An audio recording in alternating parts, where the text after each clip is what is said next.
Hello, this is Yuvraj, and today we will see calculus. Calculus क्या होता है? Graph की जानकारी हम लेंगे, ग्राफ से कैसे समझा जा सकता है इसे, और डेरिवेटिव क्या होता है, इंटीग्रेशन का बेसिक मीनिंग देखेंगे, और कंटिन्यूटी और डिसकंटिन्यूटी में डिफरेंस समझेंगे। तो आइए देखते हैं। पहले अगर हम बात करें तो प्रीवियस नॉलेज आपको पता होना चाहिए कि फंक्शन क्या होता है, कोडोमेन डोमेन क्या होता है, y is equals to f x जो कि हम पढ़ते हैं, उसका बेसिक नॉलेज आपको होना चाहिए। ओके, नेक्स्ट आपको स्लोप की बारे जानकारी होनी चाहिए। स्लोप क्या होता है? ठीक है, स्लोप आपने पढ़ा है, जो कि ये स्लोप होता है। ठीक है, इसमें कैसे ये इंक्रीजिंग होता है, कैसे डिक्रीजिंग होता है, थोड़ा सा इस बारे में भी आपको नॉलेज होना चाहिए। कैलकुलस का बेसिक मीनिंग होता है स्टोन। कैलकुलस जो वर्ड है वो आया है स्टोन से। स्टोन मतलब पत्थर। पत्थर जो पहले यूज़ करते थे काउंटिंग में, वहाँ से कैलकुलस वर्ड आया है। लैटिन में इसका यूज़ किया जाता था। इसमें कैलकुलस में हम स्टडी करते हैं रेट ऑफ चेंज और area under curve, slope, motion, इनकी हम प्रैक्टिस करते हैं। ठीक है, इनका यूज़ कहाँ होता है? इंजीनियरिंग में, एरोनॉटिक्स में, और सभी इंजीनियरिंग जितनी भी फील्ड्स है उसके अंदर, बायो और केमिस्ट्री सब दूर इसका यूज़ होता है। ठीक है, calculus, rate of change, integration, area. ठीक है, आप दो वर्ड से समझ सकते हो। कोई भी पूछे डिफरेंशिएशन क्या होता है तो रेट ऑफ चेंज, इंटीग्रेशन क्या होता है तो एरिया कवर करना। ठीक है, आइजैक न्यूटन, गॉटफ्रीड लेबनिज ने यह 17th सेंचुरी में इंडिपेंडेंटली इनकी खोज करी थी और पहली बार सबके सामने लेके आए थे। ठीक है, अब डेरिवेटिव आया कैसे, डेरिवेटिव होता कैसे है वो समझेंगे। तो इसके लिए बेसिक आपको पता है कि ये एक्स एक्सिस और वाई एक्सिस होती है, जिसमें ये स्लोप होता है। ये x1 को बताता है, ये x2 को दिखाता है, ये y1 को बताता है, ये y2 को बताता है। तो अगर ये डिस्टेंस चाहिए तो हम x2 माइनस x1 करते हैं, और अगर ये डिस्टेंस चाहिए तो हम y2 माइनस y1 करते हैं।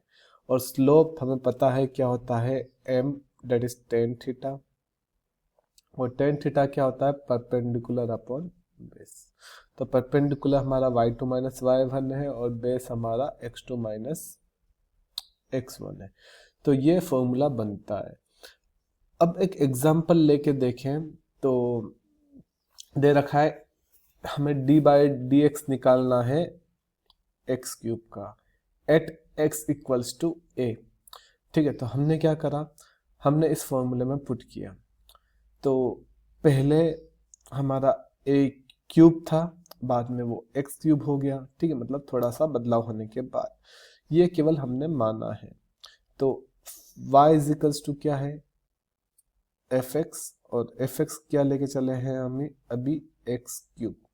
ओके, तो एक्स क्यूब हम लेके चले हैं, तो y हमारा फंक्शन होता है और x हमारी वैल्यू होती है। हम x की वैल्यू पुट करते हैं तो y की वैल्यू निकल के आती है, ये हमें पता होना चाहिए। तो x की वैल्यू यहाँ x है, फंक्शन में पुट करी, एक्स क्यूब बन गई। यहाँ पे a है, इसमें पुट करी तो ये a क्यूब बन गई। ठीक है, तो y हमारा फंक्शन है, x हमारा डोमेन है, और इसमें हमारी ये रेंज आएगी। ठीक है, अब A cube minus B cube क्या होता है? A cube minus B cube, A minus B, A square plus A B plus B square. ये फॉर्मूलेज आपको याद होने चाहिए। तो A minus B, X minus A, X square plus A X plus B square. A minus B से A minus B cut गया। Okay, X minus A से X minus A cut गया, और बचा क्या, x square plus A X plus A square. अब हमें ये पता होना चाहिए कि फंक्शन एफ एक्स जो होता है वो डेरिवेटिव कब बन जाता है, जब वह लिमिट लग जाती है इसके अंदर, लिमिट एक्स टेंस टू जो भी हो। यहाँ पे लिमिट है ए। तो पहले ये फंक्शन था, फंक्शन को डेरिवेटिव करने के लिए हम उसमें क्या लगा देते हैं, लिमिट लगा देते हैं। तो जैसे लिमिट लगती है तो हम x tends to a put करेंगे, पुट करा तो क्या देखने को मिला, x की जगह हम a लिखने लगे, a square a into a square a square a square a square a square 3a square. तो हम आज के तारीख में हम सीधा पढ़ते हैं कि x या फिर a क्यूब जो है अगर उसका डेरिवेटिव करना है तो 3a स्क्वायर होता है। ठीक है, तो ये तरीका होता है डेरिवेटिव का, ये ड्राइव है पूरा। ठीक है, डेरिवेशन है। बाकी ये सिंपल हम इसे से सोल्व करते हैं, 3 आगे आ जाता है और 3 में से 1 माइनस कर देते हैं। तो ये हमारा फर्स्ट प्रिंसिपल डेफिनेशन हो गया। कंटिन्यूटी का मतलब क्या होता है कि मान लीजिए कि एक पाथ है जिसमें एक गाड़ी चल रही है, ओके, और उस गाड़ी में एक पॉइंट पे हमें पता करना है कि वहाँ पे उसकी स्पीड क्या है। मान लीजिए एक fx है एक्स स्क्वायर, ठीक है, fx क्या है, एक्स स्क्वायर है, इसमें लिमिट आप देखेंगे fx limit x tends to 1। तो जैसे हमने एक्स स्क्वायर में 1 पुट करा तो 1 आया। तो इस पॉइंट पे ये किस स्पीड से रेट ऑफ चेंज कर रही है, 1 से चेंज कर रही है। ठीक है, अब इसके आगे और पीछे भी तो देखना पड़ेगा। कंटिन्यूस मीन्स क्या, एक पेन और एक लाइन और एक गाड़ी कंटिन्यूसली चल रही है बिना किसी रोक के। ठीक है, रुके। सो लेफ्ट हैंड लिमिट के लिए हम क्या करते हैं, लेफ्ट हैंड लिमिट मतलब इस साइड, तो इस साइड क्या होता है माइनस और इस साइड क्या होता है प्लस, और बीच में वह पॉइंट है, इट मीन्स जहाँ पे वो गाड़ी है अभी। तो लेफ्ट हैंड लिमिट में यहाँ पे fx limit x tends to 1 minus हो जाता है। तो अभी तो हमारा पॉलिनोमियल फंक्शन है जो कि हमेशा कंटिन्यूस होता है, इसलिए इस पर कुछ फर्क पड़ेगा नहीं। इट्स, अब सीधा वैल्यू पुट करोगे 1 तो ये 1 ही बनेगा। ऐसे ही RHS में भी आप पुट करोगे तो क्या होगा, limit x tends to 1 plus fx आपका x स्क्वायर है, इसकी जगह जैसे ही 1 पुट करोगे तो ये 1 आएगा। तो ये कंटिन्यूस फंक्शन है। कंटिन्यूस कब होता है, जब log x tends to fx fa के इक्वल हो और ये LHS और ये किसके इक्वल हो, RHL, लेफ्ट हैंड लिमिट और राइट हैंड लिमिट के इक्वल हो। ठीक है, तब जाके ये चीजें कंटिन्यूस बनती है। आगे बात करें तो डिसकंटिन्यूस कब होता है, तो डिसकंटिन्यूस के हमारे 4 टाइप्स है। होल, पहला है होल, उसको हम रिमूवेबल भी कहते हैं। होल क्या होता है कि मान लीजिए गाड़ी चल रही है और एकदम से एक ऐसा पॉइंट आया कि वो वहाँ पे इनफाइनाइट चला गया और फिर गाड़ी कंटिन्यूस चलने लगी, तो that is called hole. X square minus 1 x minus 1 ये इसका एग्जाम्पल है। जब आप लिमिट 1 करते हैं तब आप देखते हैं कि ये तो हो जाएगा 1 माइनस 1 0, 1 माइनस 1 0, तो 0/0 ये क्या हो जाएगा, not defined at point 1। Okay, तो ये 1 पर क्या हो जाएगा, अनडिफाइंड हो जाएगा, डिफाइन ही नहीं हो पाएगा, तो इसलिए हम इसे होल डिसकंटिन्यूस बोलते हैं। जंप में क्या होता है, अगर लिमिट आपको दे रखी है टेंड्स टू 3, तो जैसे ही आप 3 पुट करेंगे तो 2 3 जा 6, जब लेस देन 0 हो लेफ्ट हैंड लिमिट में, और जब ग्रेटर देन 0 हो, जब राइट हैंड लिमिट की बात करेंगे तो ये हो जाएगा 5x, 5 इंटू 3 15, तो 6 और 15 तो ये कभी इक्वल हो ही नहीं पाएंगे और ये अपने पाथ बिल्कुल बदल लेंगे। 3 पे यहाँ चल रहा था, 15 पे यहाँ चलने लगेगा, 6 पे यहाँ है, 15 पे यहाँ है। तो ये होता है जंप डिसकंटिन्यूस, जिसमें यह जंप कर जाता है। ओके, इनफाइनाइट ऑब्वियसली इनफाइनाइट पे पहुंच जाता है। ऑसिलेटरी जो मूव करता रहता है एक पोजीशन से दूसरी पोजीशन पर, जैसे कि साइन एक्स हमेशा -1 और 1 के बीच में मूव करता है। ठीक है, तो साइन एक्स पे जब फंक्शन 1/x दे रखा है, साइन 1/x, तब x इक्वल्स टू 0 पे क्या होगा, ये इनफाइनाइट जा सकता है। तो उस कंडीशन में ग्राफ डिसकंटिन्यूस हो सकता है। ठीक है, तो यह 4 प्रकार के डिसकंटिन्यूस थे। अगर हम बात करें डिफरेंशिएबिलिटी में भी ऐसा होता है, अगर क्वेश्चन आता है कि फंक्शन डिफरेंशिएबल है या नहीं, ठीक है, मतलब रेट ऑफ चेंज हो रहा है नहीं, तो देखेंगे कैसे करते हैं। Left hand derivative, right hand derivative. Left hand derivative के लिए क्या होता है, हम पहले पढ़ चुके, एफ डैश एक्स क्या होता है, limit x tends to a f x plus h minus f x upon h. अब जैसे ये फॉर्मूला कहाँ से आया, अगर स्पेशली अगर इस फॉर्मूले की अगर बात करें तो ये भी उसी से आया है, y2 minus Y one x2 minus x1 से, ठीक है। कैसे आया देखते हैं। पहले मान लीजिए आपका फंक्शन f(x) था, फिर क्या हो गया, थोड़े से बदलाव के बाद ये हो गया f(x प्लस h), ठीक है। पहले x वैल्यू थी, अब x प्लस h वैल्यू है, तो बस y2 थोड़ा सा बदलाव के बाद f(x प्लस h), पहले क्या था f(x), पहले वैल्यू क्या पुट करी थी x, और बाद में वैल्यू क्या पुट करी x प्लस h, तो x कट गया तो बचा क्या, यही बचा, ठीक है, f(x plus h minus f(x upon h). तो ये f डैश x होता है जो कि बताता है डेरिवेटिव। अब राइट हैंड डेरिवेटिव वही, एक बार प्लस लगाना और एक बार माइनस लगाना, अगर वो दोनों इक्वल हो जाते हैं तब हम उसे बोल सकते हैं कि वह डिफरेंशिएबल है। ओके, लेट्स सी कब डिफरेंशिएबल नहीं होगा। f डैश x जब दे रखा हो, f डैश x जब आपको दे रखा है रूट x, तो रूट x में होता क्या है, sorry modulus x, it's modulus x। क्या होता है मॉड्यूलस x, देखेंगे मॉड्यूलस x क्या होता है, एक बार प्लस में भी आता है, एक बार माइनस में भी आता है। तो जब limit x tends to 1 minus लगती है, ठीक है, तो ये लेफ्ट हैंड चला जाता है, लेफ्ट हैंड डेरिवेटिव। एग्जाम्पल देखेंगे, जैसे अगर रूट x लिखा है तो ये माइनस x होके आएगा, क्या आएगा माइनस x। अब इसके अंदर अगर हम पुट करें इसे, इस f(x) को अगर इसके अंदर पुट करना है आपको, तो कैसे करेंगे, आइए देखते हैं।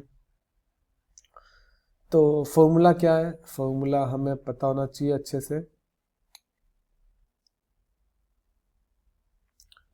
f(x plus h minus f(x upon h), यही फॉर्मूला है।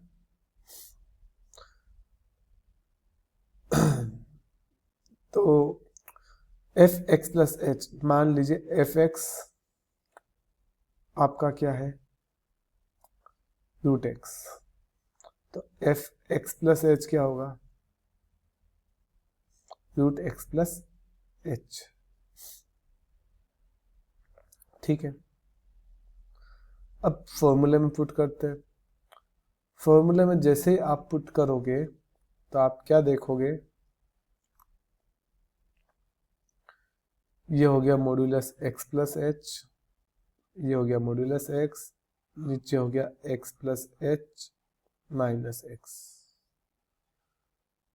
अब अगर लिमिट,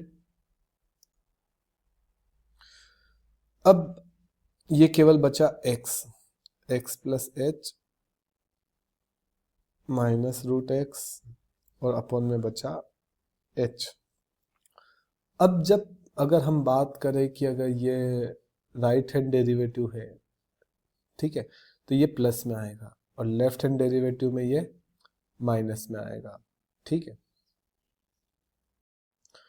तो अभी आप देखोगे x प्लस h दे रखा है तो ये प्लस में आएगा, क्योंकि हम अभी limit x tends to h tends to 0 plus की बात कर रहे हैं, राइट हैंड डेरिवेटिव की बात कर रहे हैं, तो ये आएगा x plus h minus x, answer आएगा 1। लेकिन जब हम लेफ्ट हैंड डेरिवेटिव की बात करते हैं तब limit h tends to 0 negative होती है, तो ये जो बार वाला नंबर था, ये मॉड्यूलस वाला, मॉड्यूलस में क्या हो जाएगा, ये माइनस में आएगा x प्लस एच, और ये जो ये भी माइनस में आएगा, तो माइनस माइनस क्या हो जाएगा प्लस, अपॉन में तो एच ही रहेगा। जब ब्रैकेट ओपन होगा तब आप देखोगे limit h tends to 0 negative minus x minus h plus x, ये दोनों कट गए, बचा क्या, केवल माइनस एच अपॉन एच। इस बार आंसर क्या आया है, -1। तो हम क्या कह सकते हैं कि left hand derivative is not equals to right hand derivative, तो ये डिफरेंशिएबल नहीं होगा। और इसका ग्राफ भी कैसा बनेगा, इस तरीके से इसका ग्राफ बनेगा। ओके, सो यहाँ पे कुछ लाइन लिखी हुई है, आप देखेंगे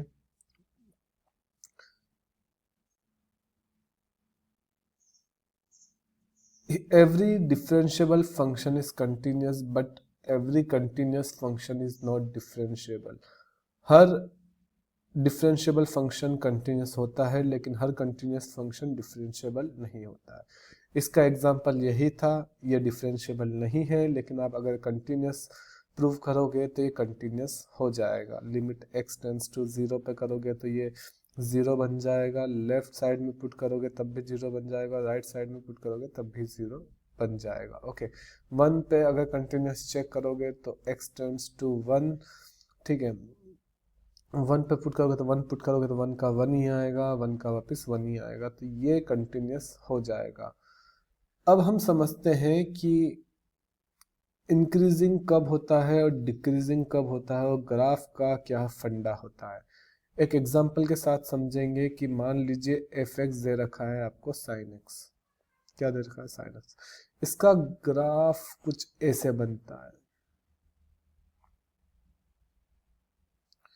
क्यों बनता है ऐसा ग्राफ इसका, आइए समझते हैं। देखिए, पहला कुछ इसके रूल्स होते हैं, हम हमेशा जो थ्योरेटिकली करते हैं कि पहले तो एफ डैश हमें दे रखा होता है। जब हमें पता करना होता है कि ऊपर जाना है या नीचे और ये बढ़ रहा है या घट रहा है, तो उसके लिए हम निकालते हैं एफ डैश एक्स। इससे पता लग जाता है एफ डैश एक्स मतलब एक बार डिफ्रेंशिएट करना, जिससे हमें पता लग जाता है कि ये इंक्रीजिंग है या फिर डिक्रीजिंग है। अगर पॉजिटिव हुआ तो इंक्रीजिंग है, अगर नेगेटिव हुआ तो डिक्रीजिंग है, ठीक है। फिर उसके बाद रूल आता है एफ डबल डैश एक्स का। ओके, इसमें आपको देखना है कि अगर डबल डिफ्रेंशिएट करने उसी फंक्शन को, जैसे साइन एक्स दे रखा है तो उसका डबल डिफ्रेंशिएट कर दो, तो अगर यह पॉजिटिव आया तो कॉनकेव अप होगा और नेगेटिव आया तो ये कॉनकेव डाउन होगा। देखो दे रखा है एफ डबल डैश एक्स अगर ग्रेटर देन 0 है तो ये कॉनकेव अप केप का शेप बनाएगा। कैसा शेप बनाएगा, केप, केप कैसी होती है, ऐसी। सॉरी, कॉनकेव अप हुआ तो ये कप का शेप बनाएगा। कप कैसा होता है, लुकिंग लाइक दिस। ओके, और कॉनकेव डाउन हुआ तो ये केप का शेप बनाएगा। केप कैसी होती है, ऐसी, ठीक है। अब ये सब फंडा ऐसा ही क्यों होता है ये भी समझते हैं, देखते हैं थोड़ा सा डिटेल में। तो ऐसा क्यों होता है, मान लीजिए पहले तो हम ग्राफ बनाते हैं। साइन एक्स दे रखा है फंक्शन, तो फर्स्ट डेरिवेटिव क्या होगा साइन एक्स का, कोस एक्स, और इसका सेकंड डेरिवेटिव क्या होगा, माइनस साइन एक्स। तो ये नेगेटिव है, एफ डबल डैश एक्स क्या है, नेगेटिव है, ठीक है। तो नेगेटिव है तो क्या होगा, कॉनकेव अप और concave down, it's concave down, cap shape बनेगा। तो हम केप शेप देखते हैं कैसा होता है केप शेप। ये अभी हमने जस्ट देखा, ये जब आप 0 से π/2 जाते हैं और π/2 से पाई जाते हैं तो यह केप शेप बनाता है। क्या बनाता है, केप शेप। ओके, जब हम बात करते हैं π/2 से 2π की, तो क्या होता है, हमें पता है साइन 3π/2 मीन्स 270 क्या होता है, 270 हमें पता है कौन से क्वाड्रेंट में आता है, थर्ड क्वाड्रेंट में आता है। और थर्ड क्वाड्रेंट में साइन क्या होता है, थर्ड या फोर्थ क्वाड्रेंट में जो भी आता है, वहाँ पे दोनों जगह साइन 270 90 से छोटा ये नेगेटिव होता है। ठीक है, नेगेटिव होता है तो साइन 270 की वैल्यू क्या होता है, हम इसको ऐसे लिख सकते हैं साइन 360 माइनस 90, और इसको आप लिख सकते हो साइन माइनस साइन 90, जो कि -1 होता है। क्या होता है, -1। तो जब हम 270 पे देखते हैं तो ये साइन माइनस साइन एक्स होगा, मतलब जो हमारा एफ एक्स होगा इस बार वो माइनस साइन एक्स होगा।